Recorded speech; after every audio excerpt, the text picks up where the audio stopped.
GMA Weather, serbisyong totoo.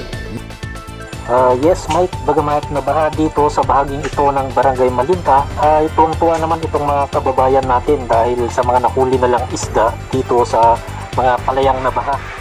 Ilang linggo na ba yung pag-uulan dito sa Malinta? Isang linggo na rin siya.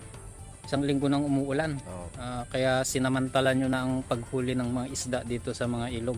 Oo, ngayon lang kasi magandang panahon kaya dito na nag-ano na kami mga panglambat namin, panghuli sa isda. Yes, Mike, iba't ibang uri ng isda ang kanilang nahuli dito sa mga palayan at ayon pa sa nakausap nating residente ay minsan lamang mangyari ito. Kaya sinamantala na nila ang pagkakataon. Magkano ang presyo ng isda ngayon ng 1 kilo? Sabihin na natin yung dalag o kaya tilapia. Siguro mga 150 kasi yun ang mabili eh. 150. Matindi ba ang pagbaha dito sa Barangay Malinta, sir? Malakas kasi ang ulan.